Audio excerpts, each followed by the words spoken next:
Okay, so as I wind it around, I'm going to let it go about a halfway around. That'll help kink that string and keep it in place. Meanwhile, with my left hand now, I'm still holding that finger there, holding that string down on that fret to keep it from sliding out. Okay, so as it goes about a halfway around, I want to just monitor it and make sure that I still have tension here. You can pull it more if you need to. Just make sure that it's tight there. Because if it gets too loose, it'll flop over the tuner and it'll be kind of a mess. So just make sure you keep enough tension there always. But not so much tension that you're pulling the string out of, just kind of keep it in place. Now as it goes around, you want to make sure that the string winds over itself. So you don't want it to go under what you've got wound around so far. Otherwise the string will wind up the post, and we don't want that because that means it'll fall off easily. We want it to wind down the post so it'll be locked in place. So once you make sure that this excess string piece here is going over what we've already done, then you're pretty much safe to just keep on winding. And as it goes around, just make sure that whatever you're winding onto the post is below what's already on it. And just go. You can see how this string winder really helps speed up this process. Now once you start feeling a little bit of tension on where you're holding, you can let go and it won't matter too much.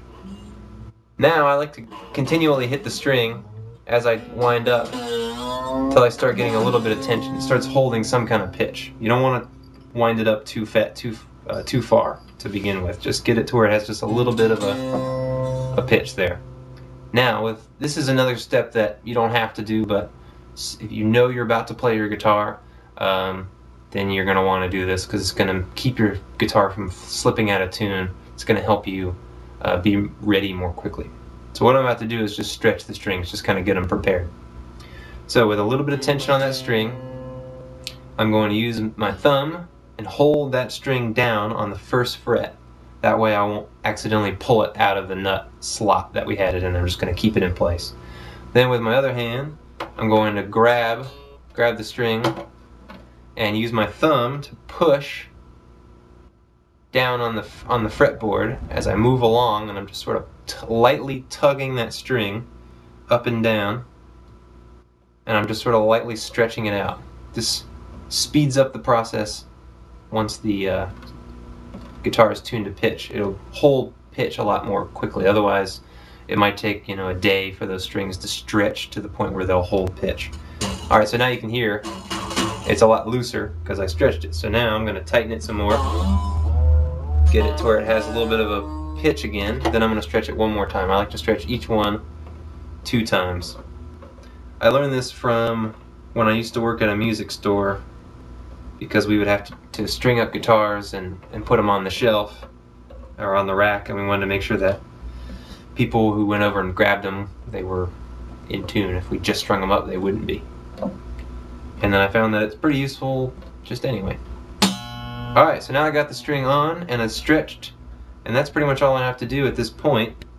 I'm not going to tighten it all the way yet. I'm just going to leave it in its current state. And then I'm going to move on and I'm going to do the next one. So let's do one more so I can go over that stuff again with you. Like I said, these strings are packed in a weird way. You have string 1 and string 4 in one pack. So I just did string 1, now I'm going to do string number 4, which is on my side now. So again, make sure you're putting the string in the right hole. That would be 2 away from this one. Alright, so I'm just putting the ball in, just lightly in, making sure that I've got that groove on that end pin facing this direction, facing toward the headstock of the guitar. And I'm just going to use that to lightly push that string in while I'm keeping some pressure here, tugging lightly up on the string as I push this pin in. Again, not the end of the world if you don't do this part right. It just sort of helps it be more ready, more quick. Alright, once that's in, bring the string down. I've got the tuner just rotated to where the hole, I can go straight into the hole. That makes it a little bit easier. I'm going to pull it all the way through, pull it tight, making sure that the string is locked in its nut slot there. Make sure it's in the right spot. Then I'm going to measure out. Now in this case I'm on the tuner that's at the end of the guitar.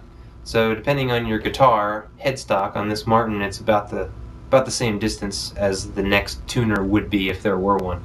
So you can measure out, you know, it's about an inch, inch and a half maybe. It doesn't really matter, somewhere in that ballpark. That gives me some slack. Now I'm going to pull this string back while holding this marker there till my finger and thumb bump into that tuner there. Now, in this case, I can use my right hand like I was showing you earlier, because I'm going to be on this side, on my near side. So I'm got the string gripped with my fingers here, and I'm holding it in place with my finger, and I got my string winder, so I'm going to start winding. Now, because the string is on the opposite side, I have to wind it around the opposite direction. So I'm winding it so it coils around toward the outside edge of the guitar. You know, your guitar, when you look at your guitar closely before you start taking the strings off, you'll notice how it needs to be. So there's that. Now as the string comes around, I'm going to make sure that it winds over top of itself. So that can help too, or you just sort of flop the other end over. That makes sure he's going over what you've done. And once that's gone, you can pretty much wind it pretty quick after that. Just make sure as you go around that what you're winding goes beneath what's already there, so that the string winds down the post. Alright, as I get just a little bit of tension, the first time I hear any bit of tension or feel any tension on there and can get a note, I'm going to hold the string with my thumb, just keep it from popping out of the nut there. Then I'm going to use my fingers to grab the string and use the thumb against the fretboard to just lightly tug. It might feel like you're going to pop your string, but shouldn't happen. So don't tug too hard, but you know, it can take it within reason. Get it to where it's loose, tighten it up another turn or two, and stretch it again.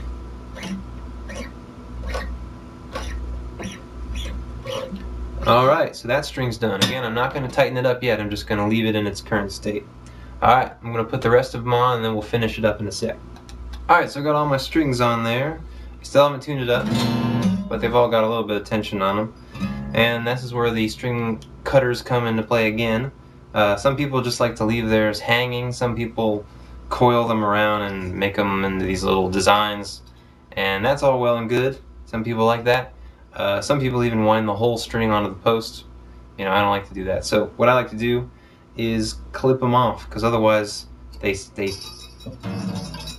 buzz and bounce around and just get in my way. So all I'm going to do is just cut it as close to the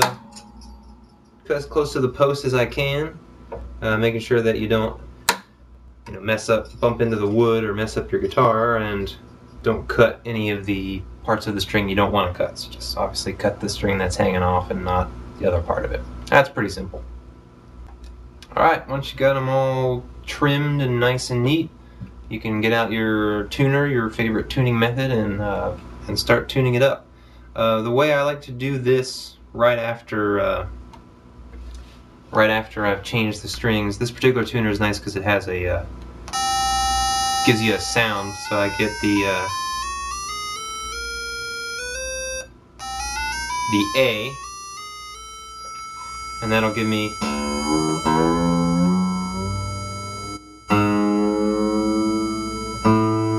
a reference point there, and I can tune the rest of the strings to that. Now, one thing I like to do when I'm first tuning after I restring is to tune from string 1 down, tune string 1, then move to string 2, tune string 2, then go back to 1 and just sort of check it again, because again the strings are stretching, so it might take several tries to get it to where it finally stretches to the point where it'll hold that pitch. And because we stretched them, that should hold a lot more quickly than if you didn't. Though if you decided not to do that, tune it up anyway and it'll hold, you know, for a little while, and then maybe by tomorrow or so, after it's been able to sit for a while and get stretched out, then you can tune it up and it should hold at that point. Just since you got a new set of strings they have to get ready. And I believe that's all there is to it. So a lot of that stuff was optional and certainly was my preference, but there's very little that you can do that's wrong as long as the string is on there and that it'll tighten without falling off. It's not really rocket science, and if you happen to screw it up and pop a string or something, you know, strings are $5, so just go get another set and try it again. You won't get it perfect the first time, most likely, but don't worry about it. As far as how often you should change your strings, depending on how much you play, if you play every day, I would recommend maybe at least once a month, maybe once every 2 months, changing those strings. It'll make you sound a lot better, and it'll feel a lot better. You don't get rust or anything like that. And washing your hands before you play is also a good idea to keep those strings from rusting. So that's all there is to it. Feel free to shoot me an email and let me know if there were any specific parts that you had questions about, and I'll be happy to answer. Thanks a lot for watching.